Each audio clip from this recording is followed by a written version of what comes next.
여러분 토끼와 거북이 경주 이야기 잘 아시죠? 예, 경주에서 토끼가 이겼어요? 거북이가 이겼어요? 거북이가 이겼습니다. 이건 말이 안 되는 거죠. 여러분 세계에서 가장 빠른 동물 넘버 7이 토끼입니다.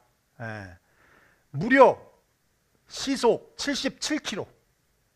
토끼 여러분 못 잡아요. 절대 잡기 어렵습니다. 예, 그런데 왜 잡히냐? 앞다리가 짧아서 잡히는 거예요. 예, 절대 잡히기 어렵습니다. 예, 그런데 넘버 6가 누군지 아세요? 어떤 짐승인지 아세요? 호랑이입니다. 호랑이. 그러니까 굉장히 빠른 동물인 거예요. 영국에 사는 바티라는 거북이가 있는데요. 별명이 우사인 볼트입니다. 예, 우사인 볼트 거북이에요. 바티는 기네스 세계 레코드를 가지고 있어요.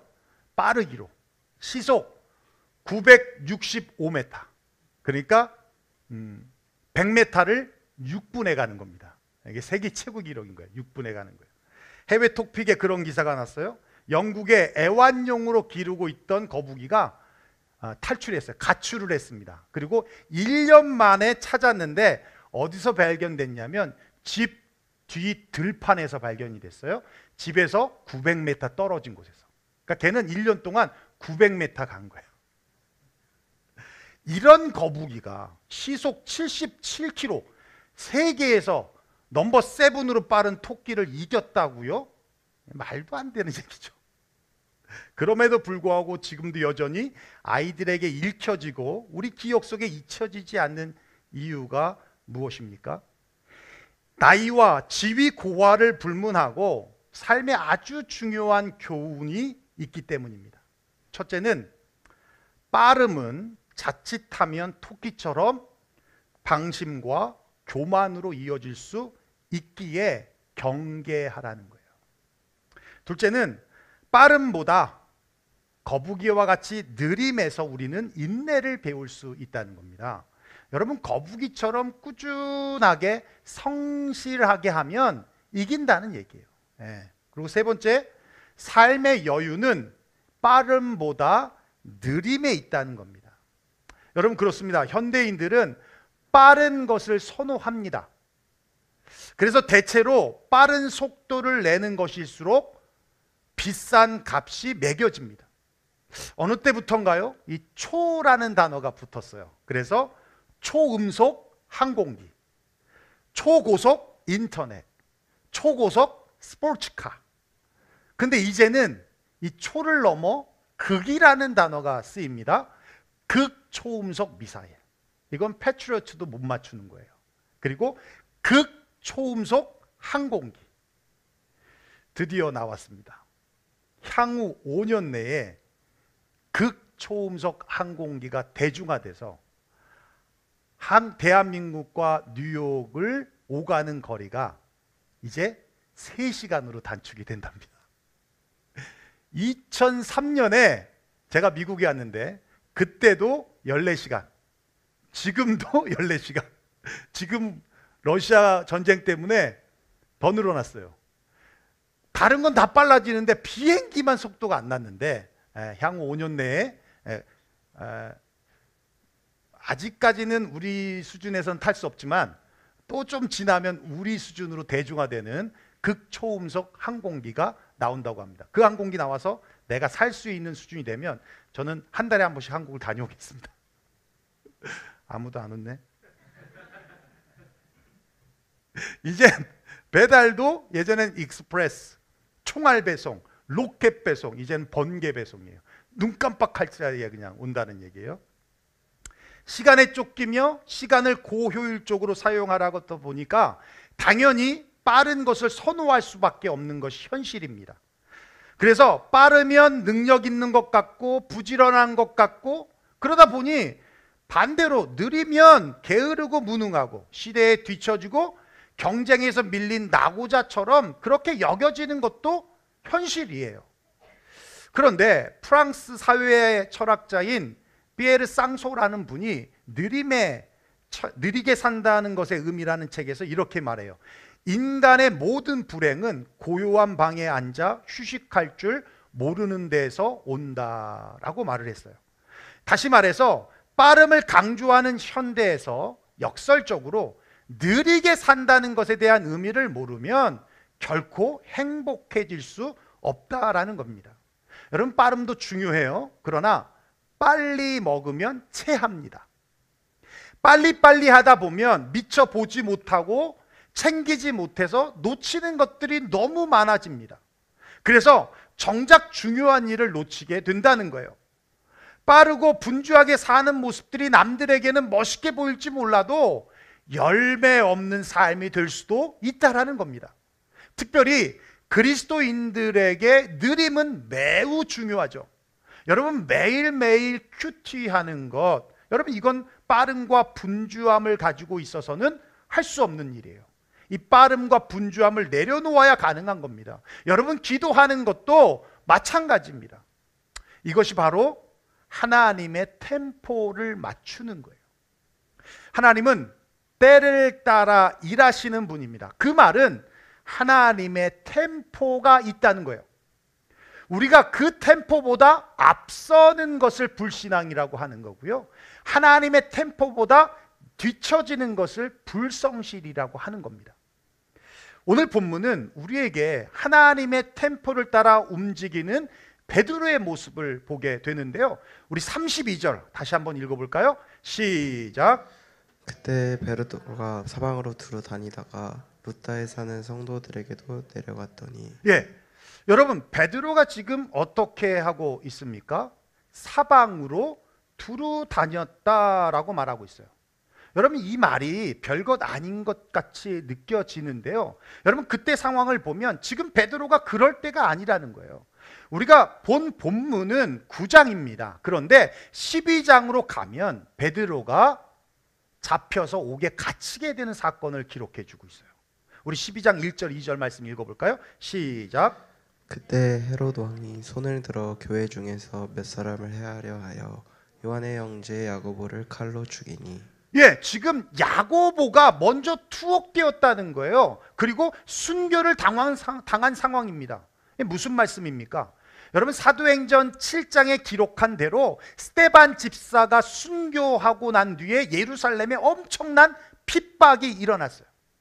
베드로는 당시의 교회 대표가 되는 사람입니다. 그렇다면 당연히 누구를 잡겠습니까? 베드로를 잡죠. 베드로가 지금 숨어도 모자랄 판입니다. 야간을 이용해서 다녀도 모자랄 판입니다. 그런데 사방을 두루 다닌다고요? 왜요? 사방으로 두루 여행 다닐 만큼 상황 파악을 못했던 것일까요? 아니면 죽으면 죽으리라는 믿음이 있었기 때문일까요? 아니면 너무 일을 빨리 끝내서 다음 목적지까지 가는데 시간적 여유가 있어서 그렇게 두루 다니면서 갔던 것일까요? 우리가 본문을 봐서 아시겠지만 베드로는 분명한 목적지가 없었어요.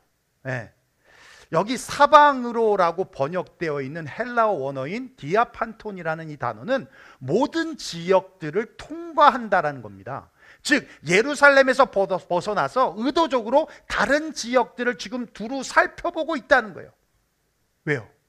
하나님의 인도를 기다리는 거예요. 하나님의 이끄심을 기다리는 거예요. 하나님의 템포를 기다리며 따라가기 위해서 사방으로 두루 다니고 있다는 겁니다. 우리가 그걸 어떻게 하냐면 34절 말씀이에요. 우리 다시 한번 읽어볼까요? 시작. 베드로가 이르되 애니하야 예수 그리스도께서 너를 낫게 하시니 일어나 내 자리를 정돈하라 한데 곧 일어나니.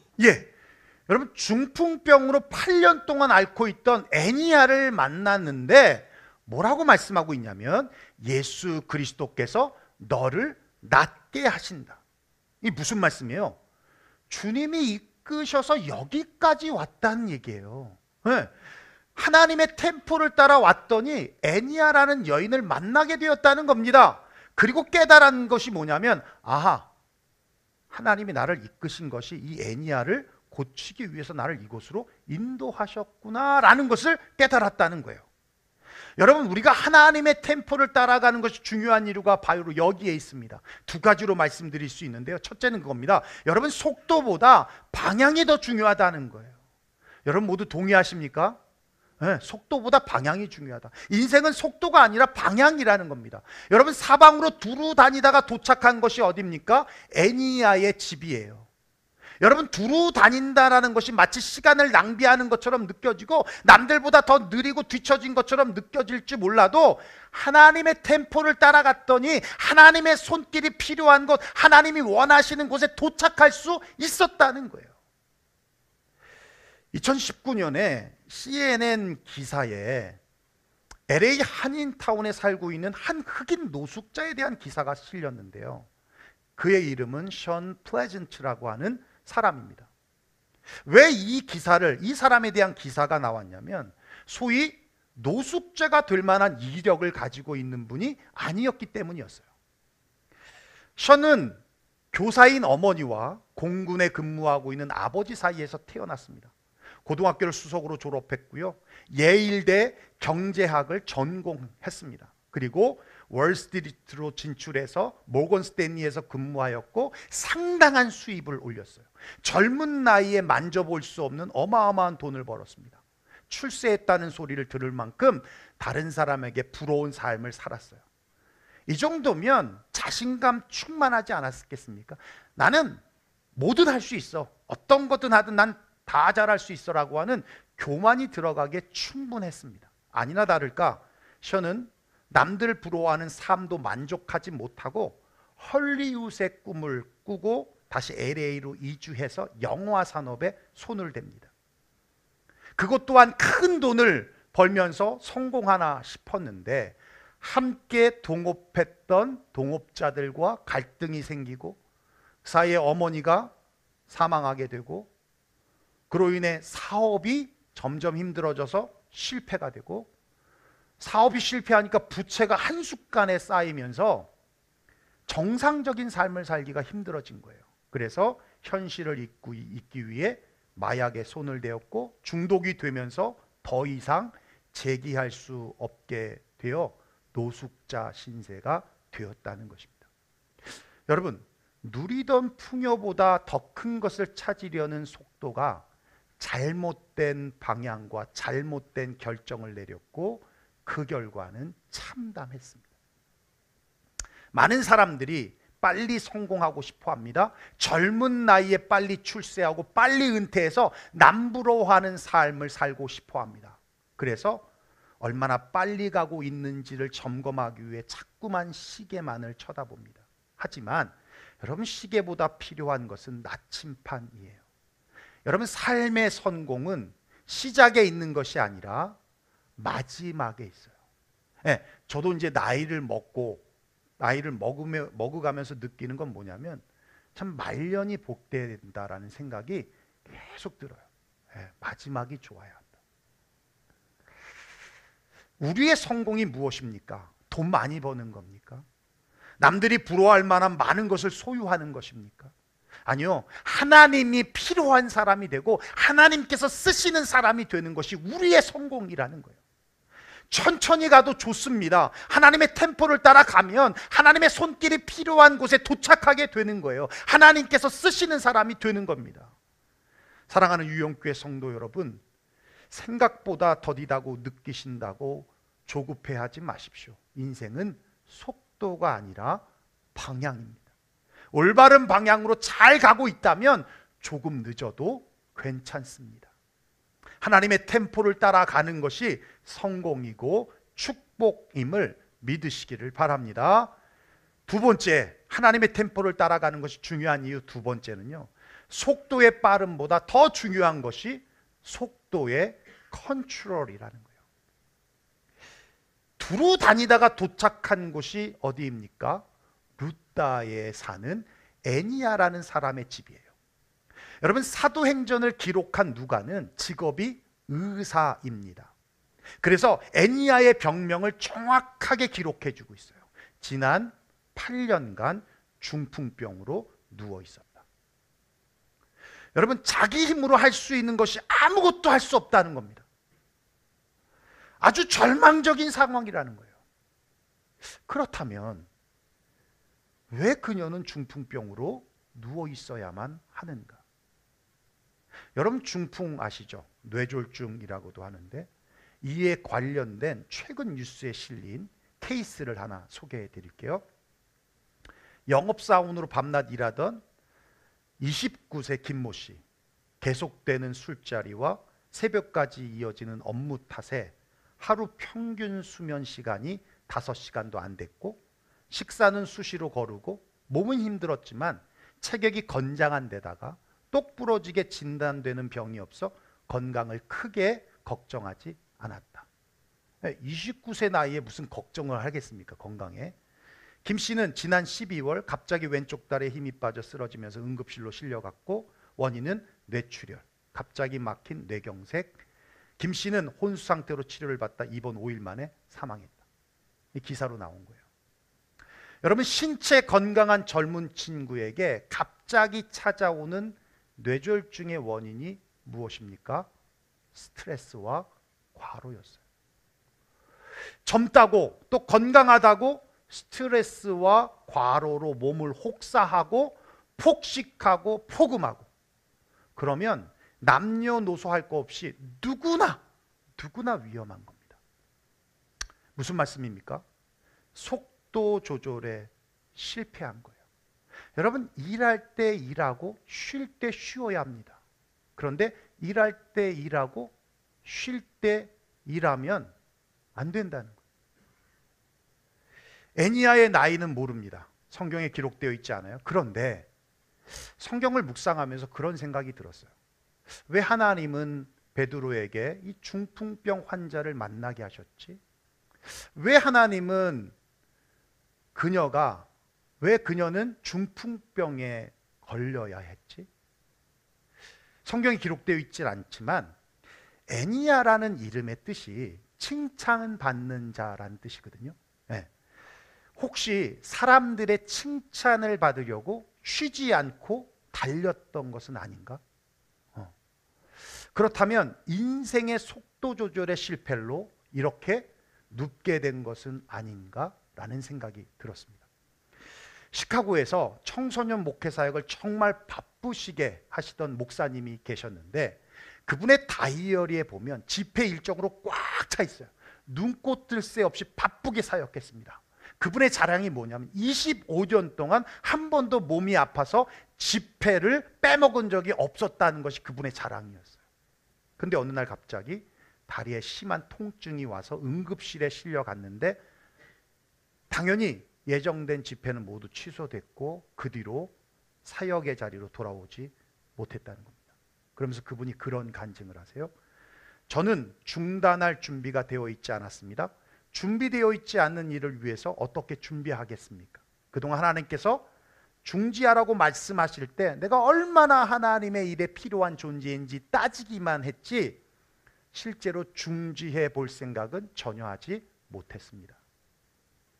여러분, 그렇습니다. 하나님께서 중지하라는 신호를 계속 보내고 있지만 우리는 어때요? 인지하지 못하고 불평만 하는 거예요. 왜 하나님 길을 열어주지 않습니까? 왜 하나님, 나는 다 이런 일이 안 되는 겁니까? 왜 하나님, 남들은 편하게 가는데 왜 나는 이렇게 어렵게 가는 겁니까?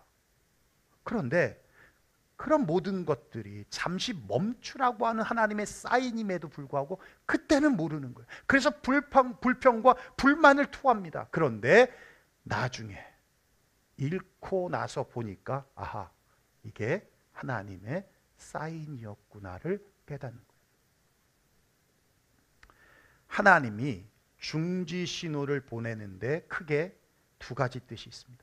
하나는 방향을 바꿔야 할 때, 잘못된 방향으로 갈 때 하나님은 중지 신호를 보내세요.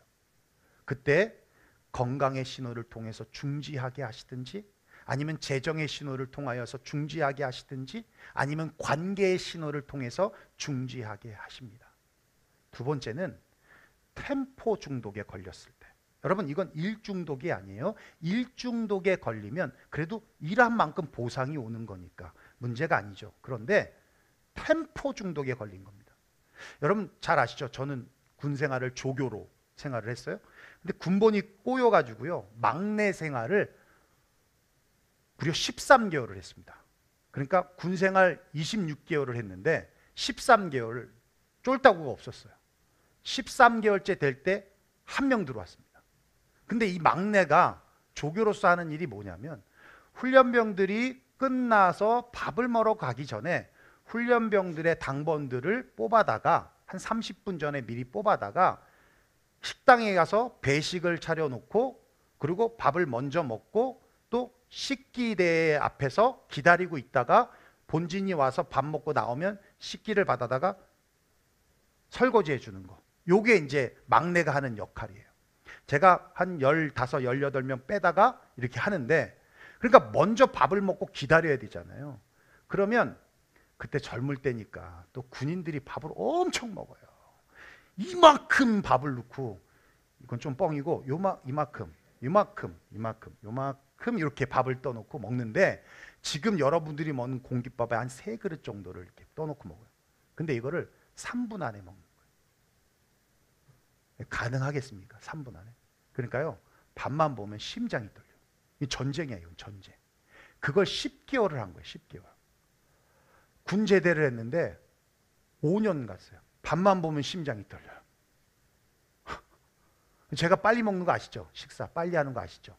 그때부터 식사를 진짜 제대하고도 5년 동안 심장이 떨렸어요. 이게 템포 중독입니다. 템포 중독. 이건 밥 중독이 아니라 템포 중독입니다.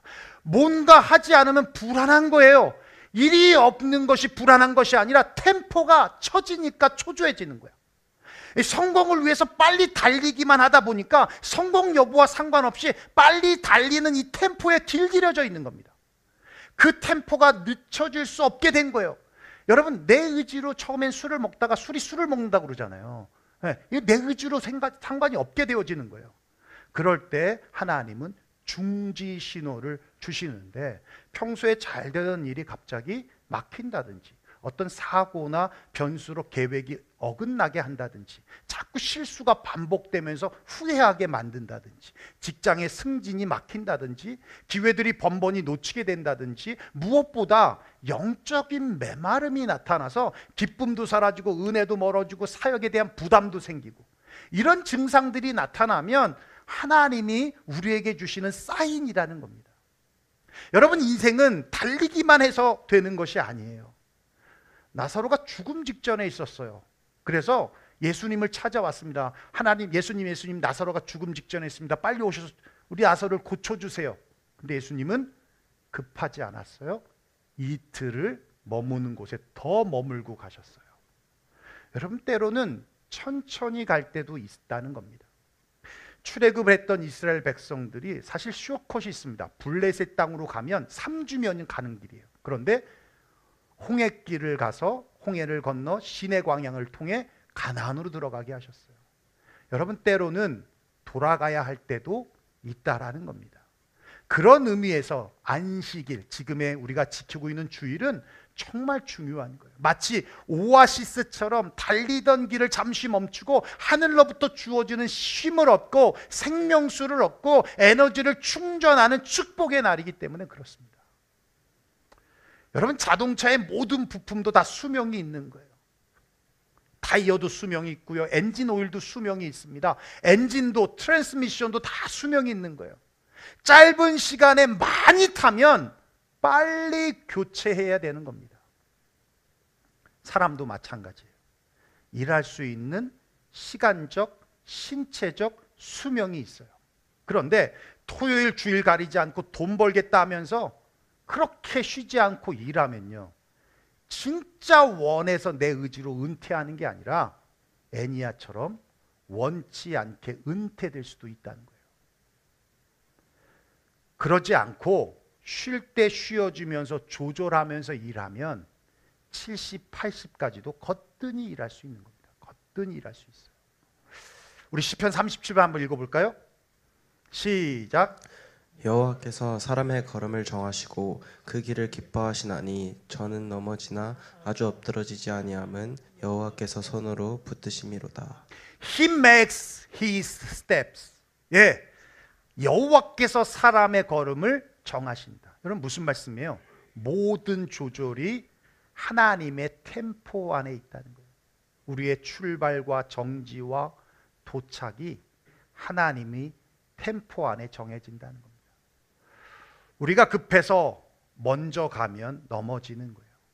잠시 기다리지 못해 먼저 가면 더 큰 위험을 만나고 도리어 더 지체되는 겁니다.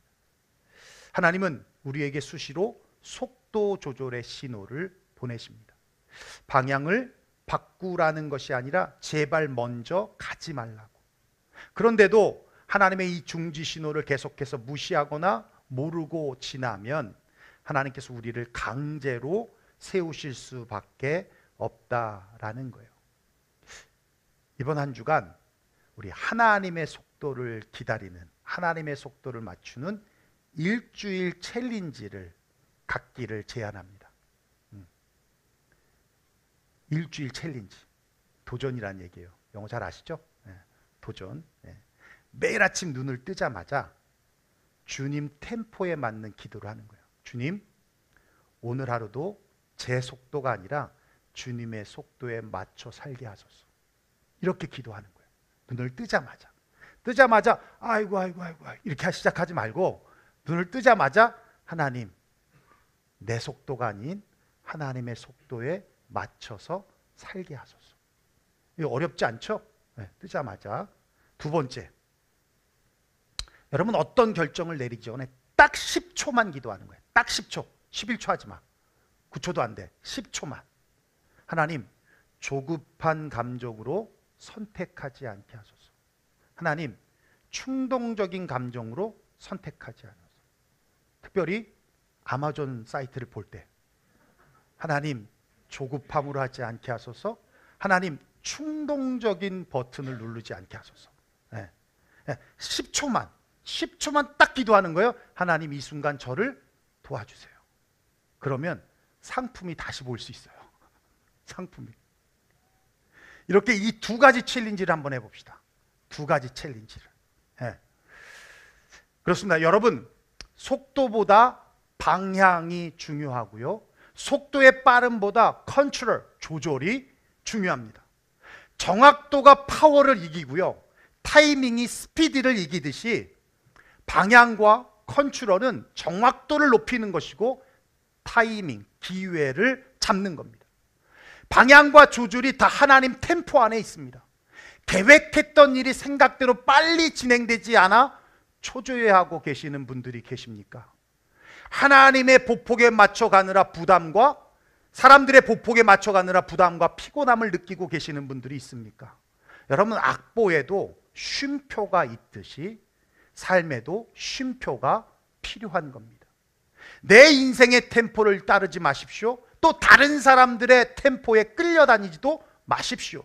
하나님의 템포에 맞춰 내 삶의 템포를 맞춰 보십시오.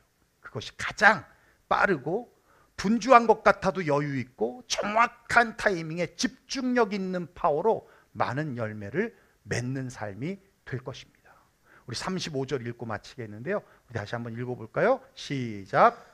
룻다와 사론에 사는 사람들이 다 그를 보고 주께로 돌아오니라. 예, 할렐루야. 하나님의 템포를 따라가니까 주님께 영광이 되는 성공된 인생이 되더라는 겁니다. 여러분, 이번 한 주간 제가 조금 말씀드렸던 일주일 챌린지, 하나님 속도 맞추기 일주일 챌린지, 하나님의 템포에 맞추면서 우리 한 걸음 한 걸음 주님 앞에 원 스텝 포워드 하는 저와 여러분 되시기를 주의 이름으로 축원합니다. 기도하겠습니다.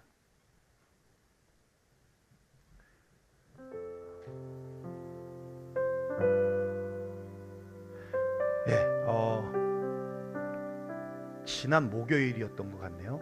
지난주 엊그제 목요일 말고요. 통일소망 선교회를 섬기고 계시는 이빌림 목사님이라는 분이 계시는데 한국에 그 탈북하신 목사님이시고 또 탈북자 교회를 세워서 참 잘 열심히 하고 계시는 분이고 지금 북한에서 탈북한 탈북민들 중국 접경에서 만나 그분들을 탈출시키는 그런 사역을 이 통일소망선교에서 하고 있어요. 근데 그분이 지난 목요일 날 뉴욕에 오셨던 겁니다. 그래서 한국 가서도 뵈야 될 분인데 뉴욕에 오셨으니 시간을 내서 저녁에 7시에 카페벤에서 만났는데 오신 이유가 그거였어요. UN에서 북한 인권에 대한 4분 스피치 하려고 오신 거예요. 그리고 그 다음 날 한국에 비행기 타고 가는 거였습니다. 와, 그래서 와, 대단하다 그랬는데 3일 전에 기도 제목이 하나 올라왔어요. 이빌린 목사님이 뇌출혈로 새벽 예배 마치고 쓰러져서 병원에 입원하셨다고. 정말 깜짝 놀랐습니다. 그래서 긴급 기도 제목이 올라와서 기도했는데요. 감사하게도 어저께 저녁에 병원에서 치료하시고, 새벽 예배 마치고 가는 거였으니까 교인들이 알잖아요. 그래서 골든타임을 놓치지 않았던 거예요. 그래서 다행히도 병원에서 회복이 돼서 퇴원을 하셨습니다. 얼마나 다행인지 몰라요. 제가 사실 그 목사님 뵈면서 와, 멋있다. 야, 4분 스피치 하기 위해서 뉴욕까지 오셔서 야, 참 하나님 귀하게 쓰시는구나, 이런 생각을 했는데 그 기도 제목을 보면서 그게 전부가 아니구나. 어떻게 보면 내 야망, 내 욕심, 이런 거로 인한 분주함일 수 있겠구나. 저 자신도 그 모습을 좀 돌아봤습니다. 제가 갖는 목회 철학 중에 하나는 뭐냐면 바쁜 목사, 나쁜 목사라는 개념이에요. 바쁜 목사는 나쁜 목사입니다. 바빠서는 안 돼요. 저 바쁘지 않습니다. 하나님의 템포에 맞추는 것이 얼마나 중요한가를 다시 한번 깨닫게 했습니다. 여러분, 그래요.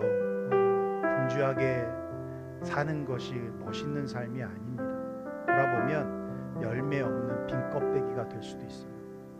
하나님의 템포에 맞추고 사는 게 정말 복된 겁니다. 돈을 많이 벌면 뭐예요? 남는 게 없으면 꽝이죠. 많이 벌면 뭐합니까? 건강 잃으면 꽝입니다. 어리석은 부자의 비유 잘 아시잖아요. 소출을 너무 많이 걷어서 나눌 생각은 안 하고 창고를 더 지어 다 쟁여놨는데 주님이 그렇게 말씀하세요. 이 어리석은 자여, 오늘 밤 내 영혼을 취하면 그것이 네 것이 되겠느냐. 남 좋은 일 하지 말자는 거죠. 여러분, 하나님 템포에 맞춰 사는 것 중요합니다. 여러분, 이렇게 주님 앞에 나와 예배를 지키고 하나님 앞에 이 예배자로 사는 것, 이거 하나님 템포 맞추는 거예요. 이게 은혜입니다. 여러분, 하나님 말씀 들은 대로 이 시간 함께 통성으로 기도하고, 이번 한 주간 하나님의 템포 맞추기 일주일 챌린지 하나님 도전하겠습니다. 일어나자마자 하나님 속도로 살아갈 수 있도록 하나님 인도하여 달라고 기도하겠습니다. 선택을 하기에 앞서 10초 동안 내가 하나님 앞에 이 선택을 하나님 인도해 달라는 기도를 드리겠습니다 라고 시간 챌린지 하겠다라고 다짐할 수 있었으면 좋겠습니다. 우리 함께 기도하며 나아가겠습니다. 기도하겠습니다. 고마우신 우리 아버지 하나님, 감사와 영광